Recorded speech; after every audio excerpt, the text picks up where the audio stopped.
सिद्ध करून दाखवलेला आहे। त्याचाच एक भाग म्हणून विहीर मालक जे आहेत किंवा बोरवेल आहेत त्यांचा पाण्याचा काळाबाजार होऊ नये म्हणून त्यांच्यावर नियंत्रण आणणं हे योग्य आहे। सुधीर साळवे हे आमचे रत्नागिरीचे सुपुत्र आहेत आणि आम्हाला अभिमान आहे की त्यांची आता शिवसेना सचिव पदावर नियुक्ती झालेली आहे। आजच वर्तमानपत्रात आलेलं आहे।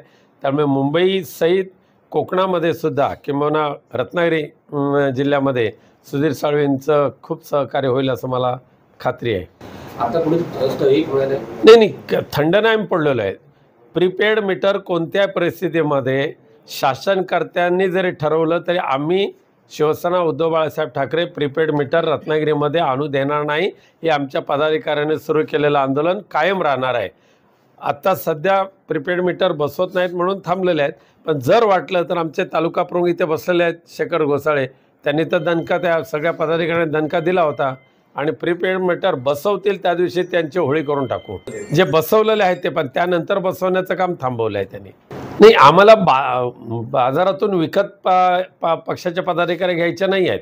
आता आमचे सहदेव बेटकर कुणबी समाजाचे नेते हे इथे बसलेले आहेत।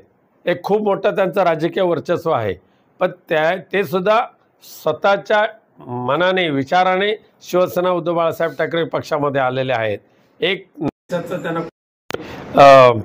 आमिष दाखवलेलं नाही, स्वार्थ दाखवलेला नाही आणि शिवसेना पक्ष वाढवण्यासाठी ते आलेले आहेत। उलट आत्ताचे जे काय पक्षप्रवेश होत आहेत, या 5 लाख घ्या माझ्याकडे, या 15 लाख घ्या माझ्याकडे, या 20 लाख घ्या माझ्याकडे या, आणि 15 लाख सांगायचे आणि एक 50,000 द्यायचे, प्रवेश करून घ्यायचा आणि नंतर मग तोंडाला पानं पुसायचे। स्थानिक निवडणुकांसाठी आम्ही स्थानिक जे आमचं पक्ष नेतृत्व आहे, जिल्हा प्रमुख, तालुका प्रमुख, उपजिल्हा प्रमुख, संप्रमुख यांच्यावर आम्ही सोपवणार आहोत।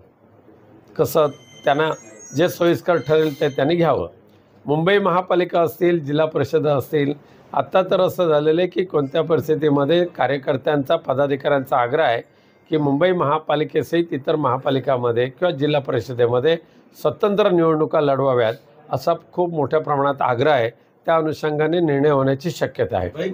खूप मोठा डराव करून बेडूक उड्या मारण्याची सवय असलेले नितेश राणे उंचीप्रमाणेच बोलतात ते, त्यांना त्यामुळे फार आम्ही किंमत देत नाही, पण आम्ही दाखवून देणार आहोत की हा राज्यातल्या मुजोर आणि गर्विष्ठ मंत्र्यांना धडा शिकवण्याचं काम विनायक राऊतने सुरू केलेलं आहे।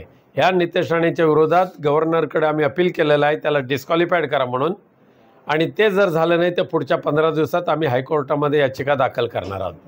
नाही उदय बर्णेंनी सक्रिय व्हावं ही आमची सर्वांचीच इच्छा आहे। आमचे पदाधिकारी त्यांना भेटत असतात, तब्येतीच्या कारणामुळे त्यांना थोडं बाहेर पडताना मुश्किल होतं। खरं म्हणजे माणिकराव कोकाटेंची मुख्यमंत्री माननीय देवेंद्र फडणवीस यांनी ताबडतोब हकालपट्टी करायला पाहिजे होती। माणिकराव कोकाटेंनी ज्या पद्धतीने शेतकऱ्यांची चेष्टा केली, निर्भत्सना केली, अशा पद्धतीची चेष्टा आणि शेतकऱ्यांची निर्भत्सना यापूर्वी कोणत्याही मंत्र्यांनी केलेली नाही।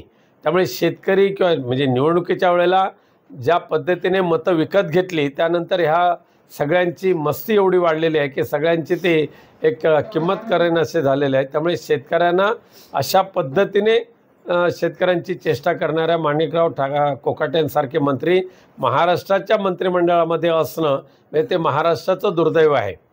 रत्नागिरी आणि सिंधुदुर्ग अख्ख्या महाराष्ट्रातल्या ड्रग माफियांचा अड्डा बनलेले हे 2 जिल्हे आहेत आणि त्यामुळे हे सगळे ड्रग माफिया जे आहेत हे सध्याच्या शासनकर्त्याच्या आशीर्वादानेच हे अशा पद्धतीचे ड्रग्सचे व्यवसाय करतात आणि त्यांना शासनाचा आधार आहे म्हणून पोलीस त्यांच्यावर कारवाई करत नाही। कारवाई केल्याचं दाखवत आहेत, परंतु कारवाई जरी जेवढी करतात त्याच्या शतपटीने ड्रगचा व्यापार या ठिकाणी होत असतो।